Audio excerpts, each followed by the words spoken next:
Maybe you've tried to talk to the universe before, in a whisper before sleep, in a prayer behind your steering wheel, in a moment of quiet desperation, asking for a sign, a solution, a shift. And maybe you've wondered, why does it feel like I'm not being heard? Why are the answers so slow or silent? Let me tell you something tender. Not as a teacher, but as a soul who's also searched.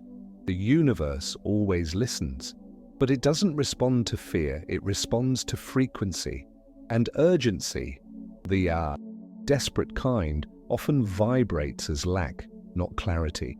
So when we demand fast answers, we often block the very guidance we long for, like trying to hear a whisper in a hurricane.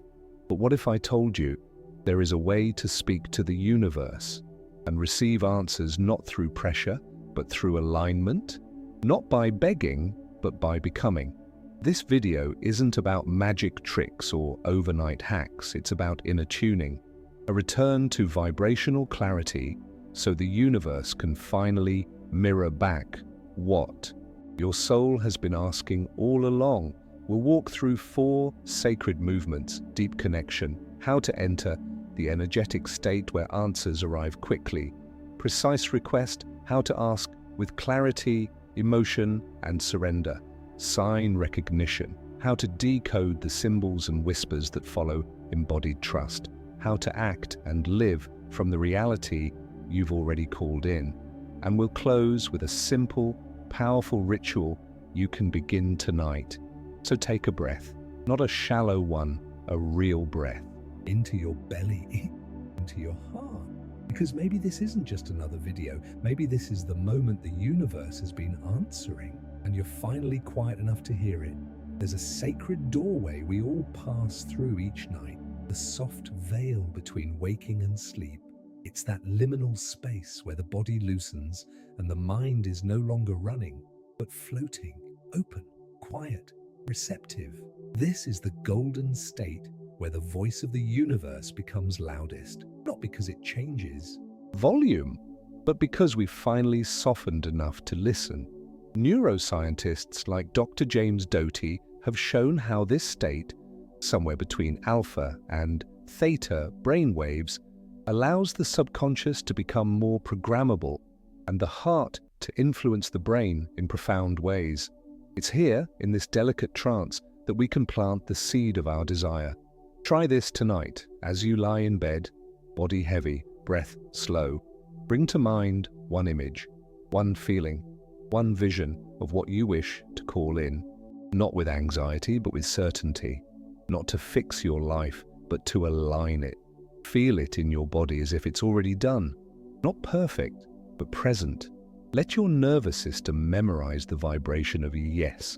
But connection isn't just mental, it's embodied. Spiritual teacher Gabby Bernstein reminds us, a relaxed body is a receptive body. When your shoulders soften, when your gut unwinds, your energetic field expands. You move from resistance to receiving.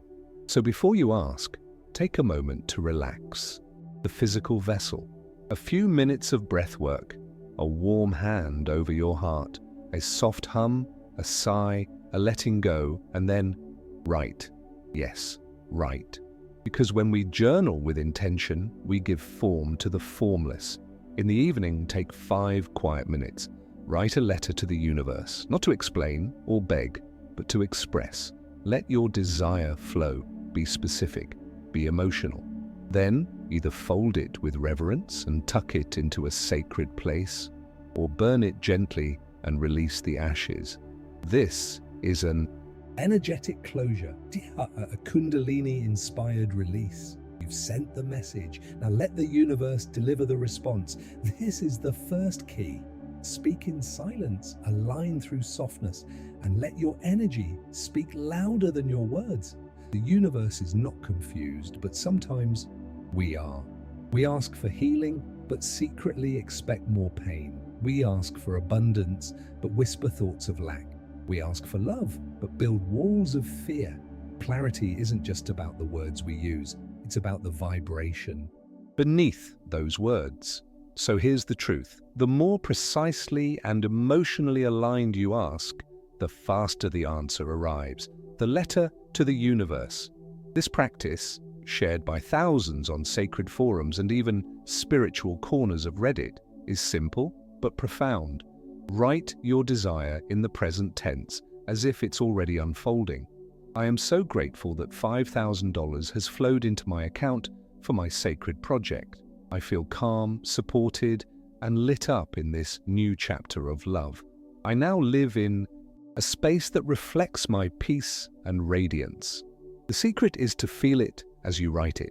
Your words must not just describe the life, they must vibrate with the frequency of it.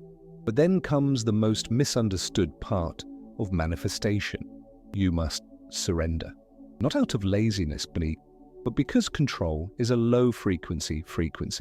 The more we try to micromanage the outcome, telling the universe how and when it must happen, the more we operate from distrust.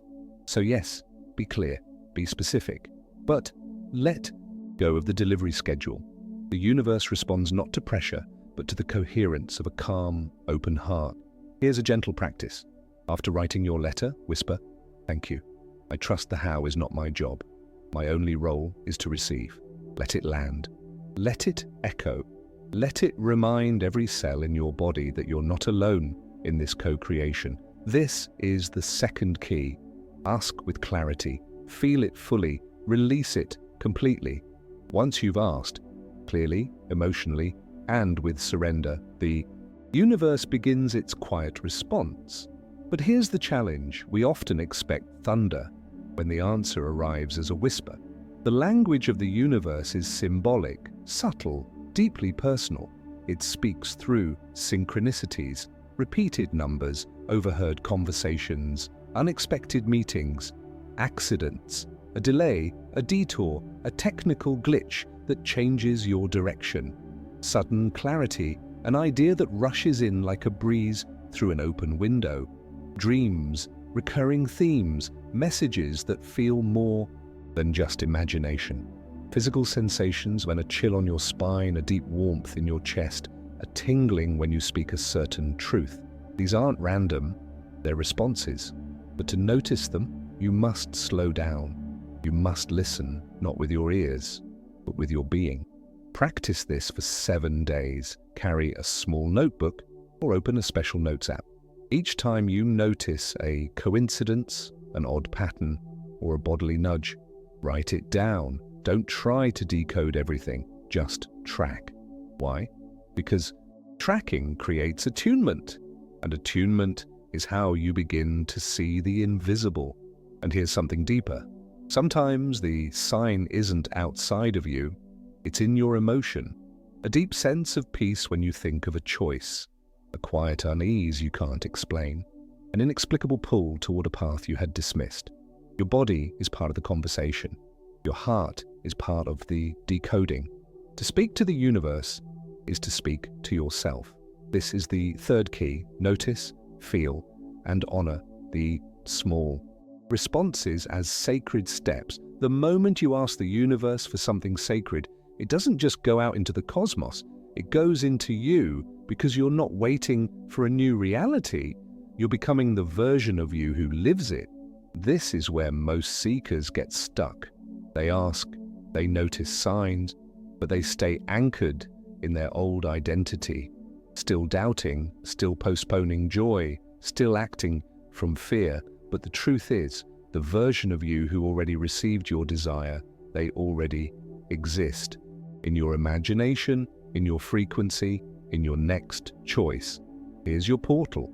Every day, act as if it's already happening, not with delusion, but with devotion.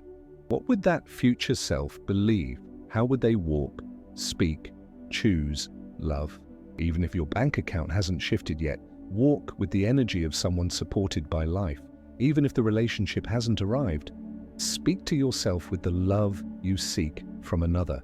This is not pretending, it's activating resonance. Consistency, emotion, identity. This is the trinity of magnetic frequency. As neuroscience confirms through teachers like Dr. James Doty, When your actions, emotions, and identity align, your heart-brain connection intensifies and your field becomes more coherent, more powerful, more magnetic. And in that resonance, the universe responds, not later, now, not because you forced it, but because you matched it.